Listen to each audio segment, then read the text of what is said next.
All right, thank you everybody for attending my session. My name is Gene. I'm a software engineer at Tencent WeChat. And today I'm going to talk about our feature compute engine for real-time recommended systems. So a little bit about myself. I'm currently a software engineer at WeChat's ML platform team. I'm the lead developer of our vectorized feature compute engine. And I'm also an active community contributor of Apache Arrow because our engine uses Apache Arrow, and we actually contributed a lot of functions to back to Apache Arrow after our engine is deployed. And previously, I was a software engineer intern with Google. I worked on the Google Cloud Vertex AI feature store, another feature store, before I joined WeChat. And I got my master's in computer science from Carnegie Mellon University. So some background. So WeChat is the biggest app here in China, and it offers a lot of functionalities. You can think of it as the combination of Facebook and Twitter and TikTok, and maybe Amazon and Uber. So basically, we offer a lot of things to our users, and we also use machine learning in a lot of scenarios. So the most prevalent usage of machine learning is for recommended systems. We recommend a lot of stuff to our users, such as advertisements, articles, videos, live streams, feeds. So basically what I want to say is we use machine learning for a lot of stuff, and the feature engine I'm going to talk about today is used on our recommendation systems. So basically today's topic is going to be feature engineering for recommendation. And in our scenario, feature engineering is divided into two stages. So the first of which is offline feature generation. So basically, we generate features from logs. I think this is kind of like there's already like an industry standard. So people use Apache Spark for batch jobs and Flink for streaming jobs. This is also what we use for offline feature generation. And the second stage is online feature extraction. So basically, extraction is to transform data in your database into features for the models. And these are OLAP-like operations on small batches. So basically, for us, every request is typically a few hundreds of items feed it to the model, and also requires low latency because it's an online request and users are waiting for the request to complete. So typically, it requires very, very few milliseconds for a request. For us, the requirement was about 50 milliseconds, but typically the average time for online feature extraction for us is about 10 to 20 milliseconds. And typical examples of feature extraction frameworks are Facebook F3 and OpenMLDB online engine. I think OpenMLDB was here last year, and Facebook publicized their F3 engine like 3 years ago. So what are the operations that we do online? So operations, typically online operations are more expensive than offline operations. So the principle is to do everything offline unless there's a necessary condition that we have to do it online. So here are a few examples of operations that we have to do it online. So the first one is filtering. So basically, when doing things offline, we're doing things with distributed machines. For example, Spark is a distributed cluster, and we typically use a distributed database. And when things are distributed, there are always corruptions because you have to send data across different servers. And the first thing in online extraction is to filter out the corrupted data. So when there's, so basically we use a filter operator to eliminate the invalid and abnormal values. And the second one is joining. So in recommendation systems, we use a lot of cross features. Basically, we need to combine user and item features into a new cross feature and feed it to the model. And if we do this join offline, it will be too expensive. And in my opinion, it's basically impossible for large-scale recommendation systems. For example, for us, there's over 1 billion users, and the item space is in the form of millions or even billions. If we have to cross it offline, that means we have to cross it for each user and each item, then the key space will become millions of trillions, which is impossible to store in any distributed KV store. So we have to do this join online. And sorting and aggregation are typically performed on user action sequences. And it is actually cheaper to do the sorting and aggregation online for us, because if we do it online, we'll have to do it for each request. And if we do it offline, we'll have to do it for each action, because whenever user has an action, you will have to update the sorted list or the aggregated result. And typically in a recommendation scenario, if we have, so for every request user send us, we'll give back a few hundred items, or like tens of items at least.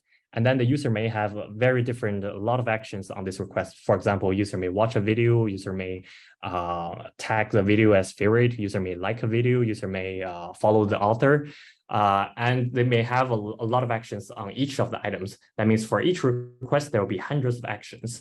So it's actually cheaper to do the sorting aggregation online, because there are very few requests compared to the actions. And the last one is numerical transformations. Examples are discretization and hashing. And because typically different models have different parameters or different algorithms for doing these numerical transformations, if we do it offline, we'll have to do it for all the models that we have. But if we do it online, because in the online stage, we already know which model we're going to use for this request, we only have to do it for the model we choose. So it actually saves a lot of computation engineering resources if we do it online. And next, there's a few observations on the online extraction workload. So first, each request will contain a single user and multiple items. And for each item, we'll compute the same set of features. And the features will have fixed computation logic once they're deployed online, because because once you start training the model with the certain features you choose, you cannot change the features anymore, because that way there will be data leaks or inconsistencies between training and inference. So you have to fix the computation logic once the model is deployed online. And that basically means the same computation tasks are repeated over and over again during online extraction.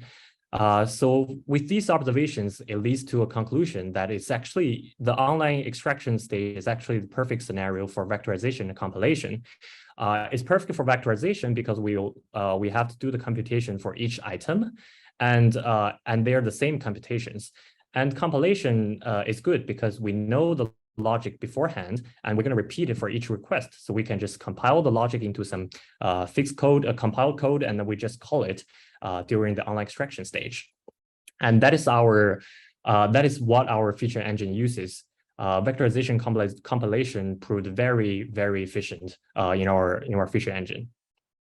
So next, I'm going to talk about the technical details or implementations of our engine and how we use vectorization and compilation to accelerate our feature computations. So first, as I said, our feature engine is based on Apache Arrow. What is Apache Arrow? Apache Arrow is a standard for in-memory columnar or vector data layout. It's actually, I believe, the most widely used vector format in data analysis world. For example, for ad hoc analysis, there's PyArrow, the official Python package for Arrow, and there's Pandas, and there's Polars, both data frame analysis frameworks, and they both depend on Arrow. And also some famous OLAP engines use Arrow, for example, DuckDB and Meta's Velox engine. And Data Fusion is a query engine provided by the Rust version of Apache Arrow. And also people use Arrow for ML data. For example, Hugging Face dataset uses Arrow for file I/O, and Ray dataset uses Arrow as their internal internal memory format. Sorry. And apart from being a standard, Arrow also comes with a complete toolbox for vector data. So the first thing is it's actually very expressive. So other than the primitive data, so people think of array as like just a flat array. That's a primitive array for Arrow. There's also list array, map array, struct, union, and even extensions if none of the previous ones satisfy your need. And also there's I/O utilities. So basically Arrow provide utilities to convert to and from major file formats such as CSV, JSON, Parquet, ORC, and Avro. And also Arrow provide a zero-copy serialization scheme for IPC. So basically inter-process communications. You don't have to copy, you don't have to serialize anything. You just copy the data to and from processes. And also Arrow comes with a lot of compute functions. So basically they are native functions that you can call to operate on Arrow data. And apart from that, Arrow also provides interoperability between languages. Basically, it provides a package for all the major languages listed here, and also I think C#, Swift, and Ruby, and a lot more. So how do we use Apache Arrow to represent features? In our scenario, each feature value is represented as an arrow array or scalar. So for user features, it's quite simple because there's only one user for recommendation. So scalar feature is just an arrow scalar, and sequence features are just primitive arrays. So just a simple array for sequence. And for item, it's a little bit more complicated because there are a lot of items, so we can't use a scalar to represent scalar features. If you want to do vectorization, we have to use a vector, so which is a primitive array in Arrow to represent the scalar features. So for example, here we have this array here to represent item ratings, for example. And suppose we have 5 items, we'll have an array of length 5, and each single value in this array is just the score of the rating for each corresponding item. So the first item will have rating 9, the last one will have rating 7. And you can see here there's a null value. So Arrow arrays natively support null value. In this case, null value just represent the feature is missing for a particular atom. And for sequence features, we use list arrays to represent the feature. For example, here, let's say, for example, movie tags. The first item will have action horror list as its feature. And also for 5 items, it's a list array of length 5, and each of the array elements is a list. And there's also a nuance difference to note between the empty list and the null list. So here, the third item will have a empty list, and the fourth item has a null list. So for the nuance difference comes from, for example, if we want to get the size of the number of tags the user item has in the end, the third one will have 0 as a feature value, and the fourth one will have null. So the third one will have a value, but the fourth one will have no values. And next is, how do we do computation with Apache Arrow arrays? So our framework, our compute engine, provide common operators such as join, sort, or mathematical expressions to users, and user define a feature by combining these operators. So for example, here, if we want to do a cross feature, here is the definition of that feature. So it takes a user sequence and item ID as input. It first does aggregation on the user sequence. For example, we take the sum for each item, and we perhaps want to do a sort on the sequence. And after processing the user sequence, we do a join with the item IDs to get the features for each item. And once we have the feature for each item, we do a hashing to hash it into a value used by the model. So basically, user doesn't have to write any code or doesn't have to write any complex logic in order to define a feature. It's just the user just has to write down a couple of combinations of operators, and that's it. That's the feature definition. And so how do we do simmed vectorization on Arrow arrays? There are 4 major ways we do it. So the first one is with the LLVM JIT engine. So the LLVM JIT engine is basically we compile our logic, we compile the operators into LLVM IR, and the LLVM JIT engine will execute these IRs. And the second one is Arrow native compute functions. So Apache Arrow officially supports a lot of compute functions to operate with Arrow data. And sometimes our operator just call these compute functions to operate on the data. And the third one is compiler auto-vectorization.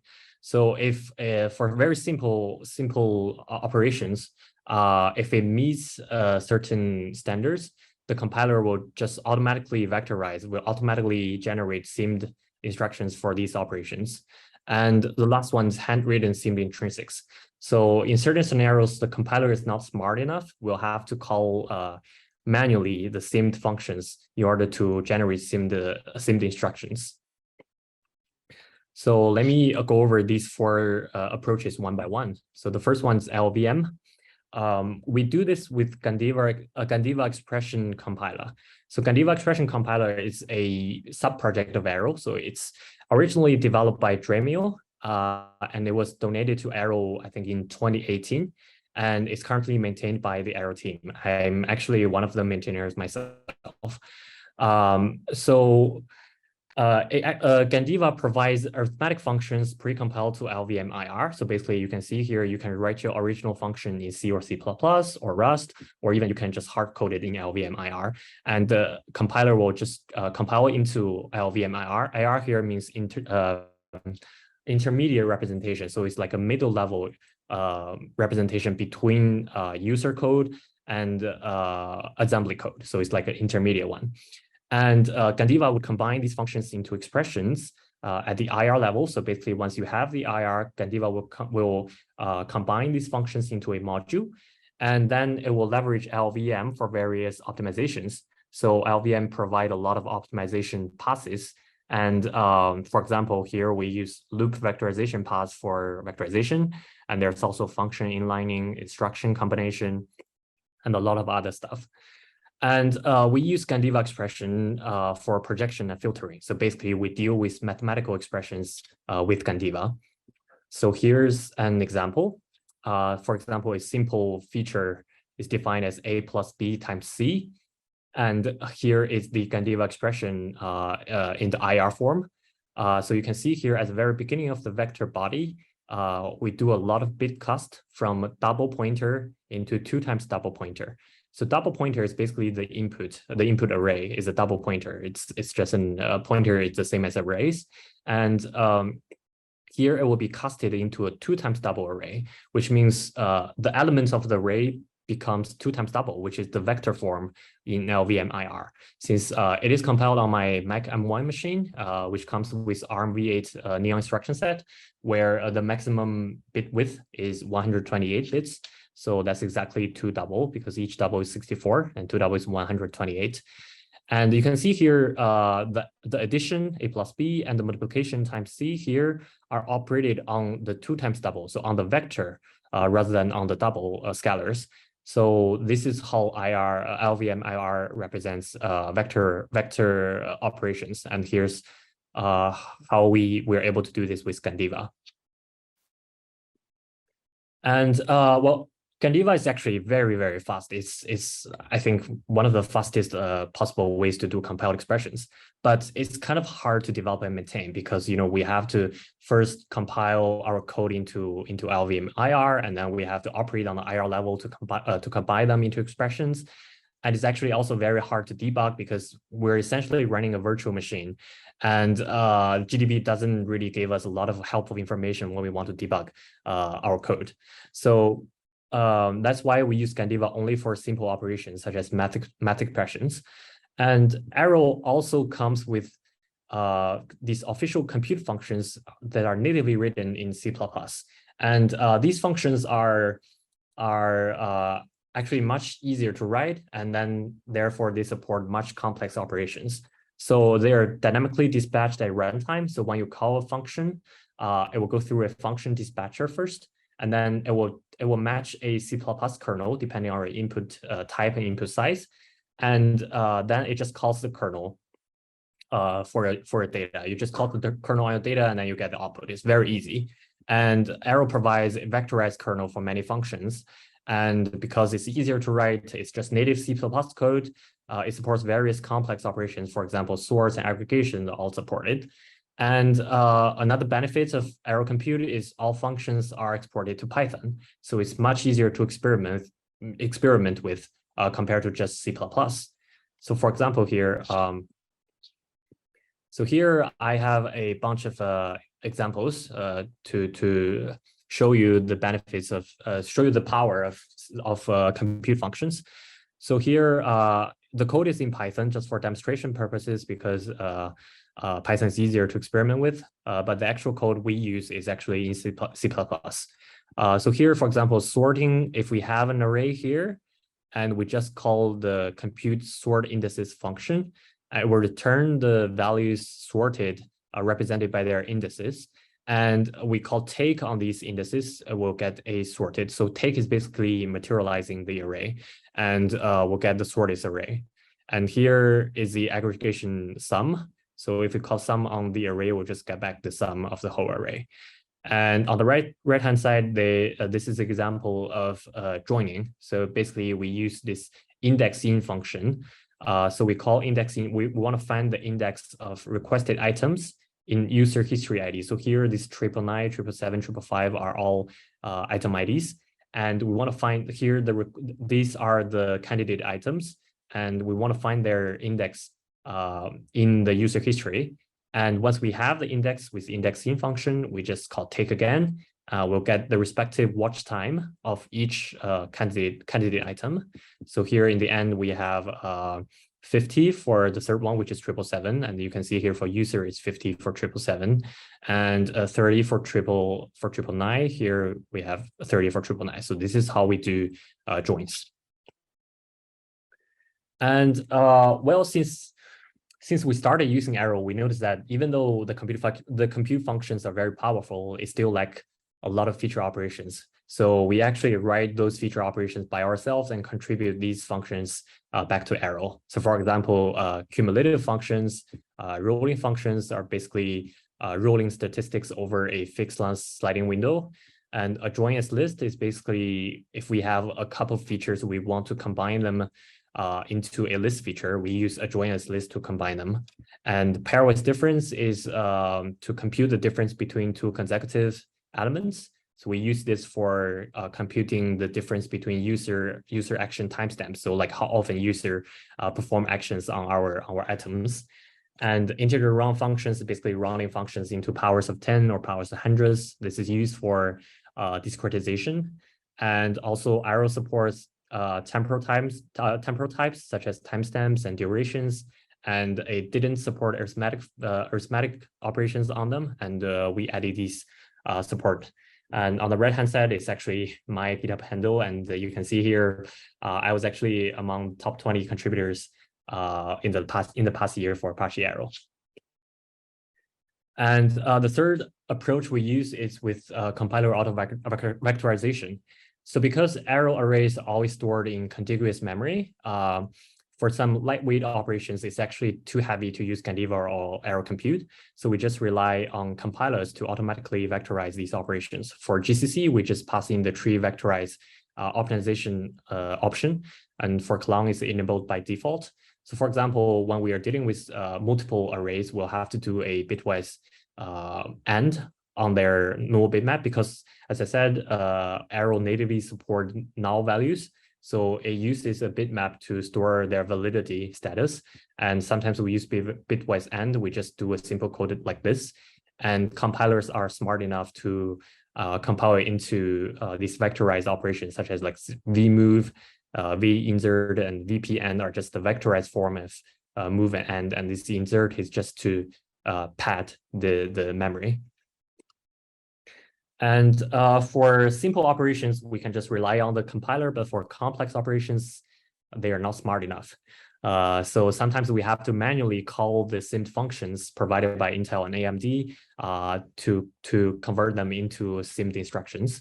So for example, here, our hashing functions, we use a very complex hashing algorithm to hash our values, hash our feature values into tensors.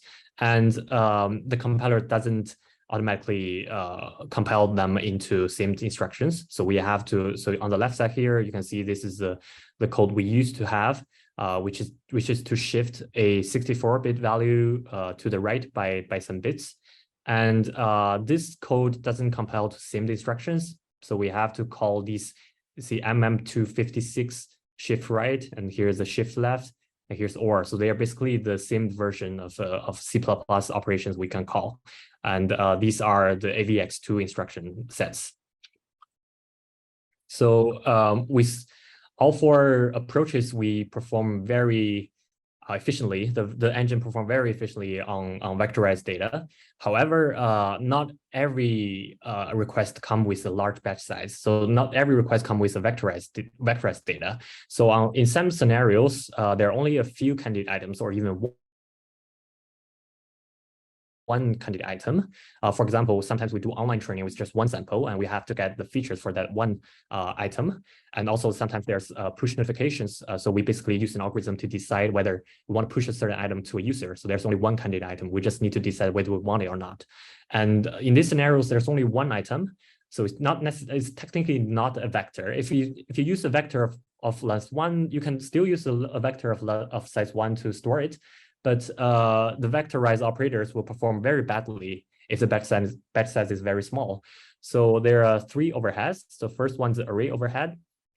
Apache Arrow arrays need to store array metadata, for example, the type of the array, the length of the array, and the bitmap. And also, Arrow arrays always aligned at 64 bytes because it's better for vectorization if you are aligned at a certain 64 or 128 bytes.